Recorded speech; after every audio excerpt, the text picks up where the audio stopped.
محبت ایسا سمندر ہے جس کا کوئی کنارہ نہیں، اور ایسی روشنی ہے جس میں اندھیرا نہیں۔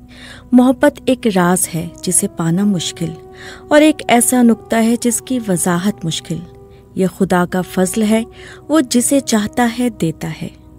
یہ مفہوم ہے چند اشعار کا جو 15ویں صدی میں ملک شام میں بسنے والی عائشہ الباؤنیہ نے لکھے۔ وقار مصطفیٰ کی تحریر سنیے نادیہ سلیمان کی زبانی۔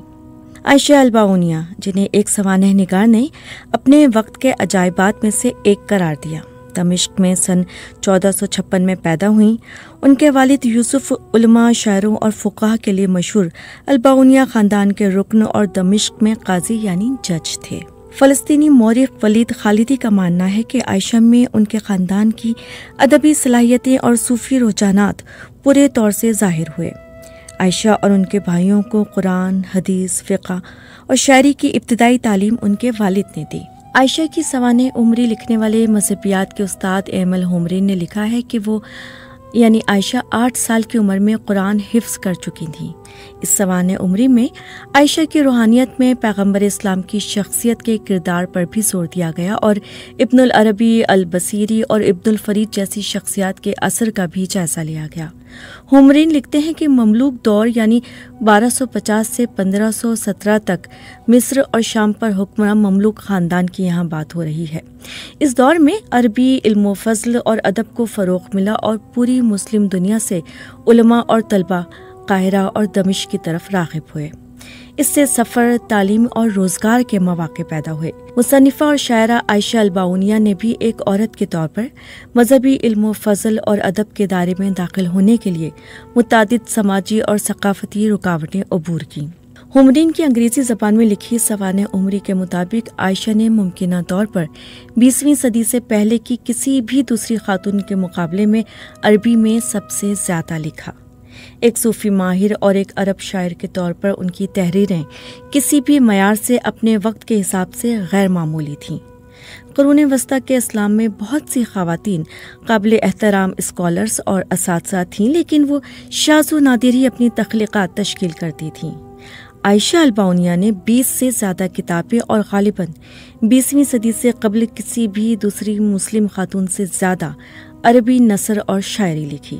ہومرین نے عائشہ کی 2 کتابوں کا عربی سے انگریزی میں ترجمہ بھی کیا۔ ان کے مطابق عائشہ کا کلام ڈھونڈنا بھوسے میں سے سوئی تلاش کرنے کے برابر تھا۔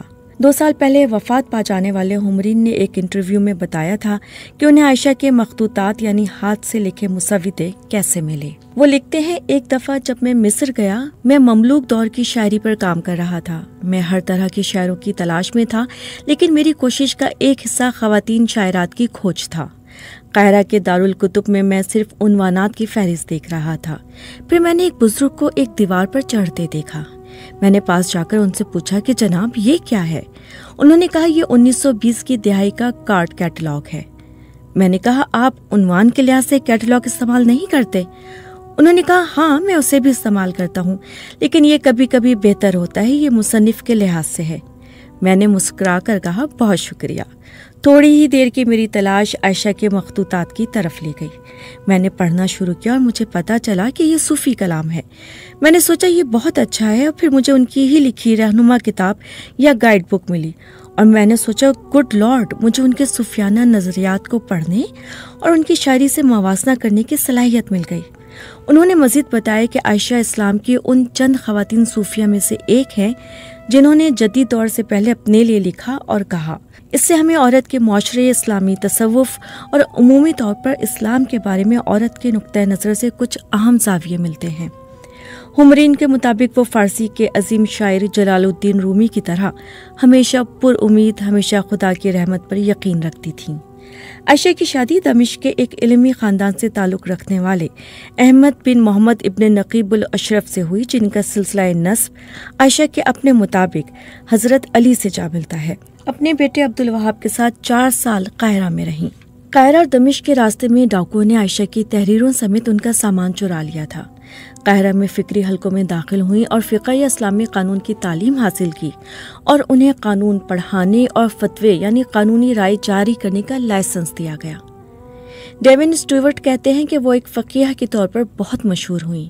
عائشہ کو خدا کی وحدانیت اور روحانیت کے حصول میں محبت اور عقیدت کی اہمیت کے بارے میں اپنی تعلیمات کے لیے بھی جانا جاتا تھا۔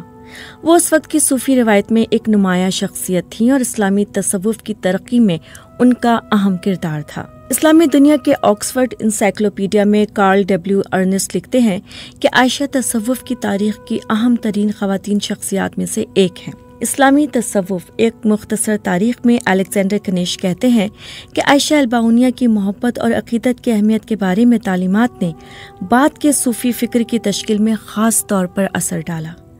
ولید خالدی کہتے ہیں کہ عائشہ کو آزادی فکر وراثت میں ملی، جو ہم عصر مردوں کے ساتھ مساوی شرائط پر ان کی فکری رابطوں میں نظر آتی ہے۔ عائشہ کا کام علم و عرفان سے لے کر روحانی رہنمائی، خواتین کی روحانیت اور تصوف تک کے موضوعات کا احاطہ کرتا ہے۔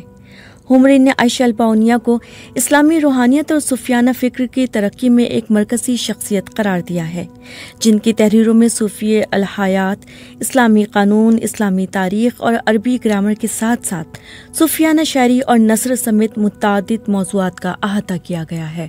ان کی کتاب الاسرار المکنونہ فی شرح السماء الحسنی کو اسلامی تصوف میں کلاسک سمجھا جاتا ہے۔ اپنی کتاب میں وہ اللہ کے ناموں اور ان کے روحانی معانی پر بحث کرتی اور صوفی طریقوں سے اور عقائد کے بارے میں بصیرت فراہم کرتی ہیں۔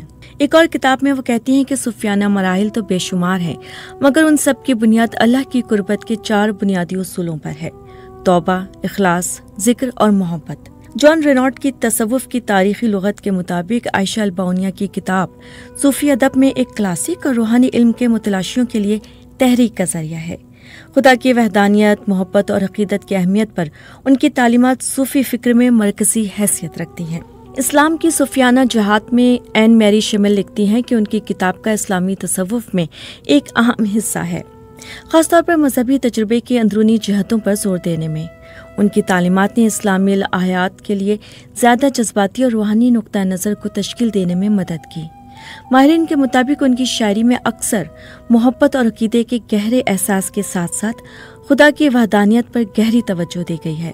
الیگزینڈر کنیش کا کہنا ہے کہ عائشہ الباؤنیہ کی شاعری خدا کے ساتھ قربت کی ان کی پرجوش خواہش کا اظہار ہے۔ عائشہ کی کتب کے تعارف سے یہ بات سامنے آتی ہے کہ ان کو پیغمبر اسلام سے بڑی محبت اور عقیدت تھی۔ محمد زبیر اور ڈاکٹر محمد ادریس لودھی کی تحقیق ہے کہ خواتین میں سے اس موضوع پر لکھنے والی پہلی اور شاید اکیلی خاتون عائشہ الباؤنیہ ہیں۔ عائشہ نے پیغمبر اسلام سے اپنی دینی اور شعوری محبت کا نظم میں اس طور سے اظہار کیا کہ بڑے بڑے پختہ کار مرد شاعر بھی ایسا نہ کر سکے۔ ان کے نعتیہ الفاظ یہ ہیں: اللہ کے نبی کی تعریف روحوں کو تازگی بخشتی ہے، شک، پریشانیوں اور غم سے نجات دیتی ہے۔ اسی تحقیقی مقالے میں ذکر ہے کہ ہر مقام پر اشعار درج کرنے سے پہلے یہ لکھا ہے کہ یہ اللہ تعالیٰ کا احسان ہے کہ اس نے ان اشعار کو نظم کرنے کی توفیق بخشی ہے۔ اپنے وقت کی قادر الکلام شاعر ہونے کے باوجود ان کی یہ انکساری دراصل ان کے آئینہ دل کی صفائی کی دلیل ہے۔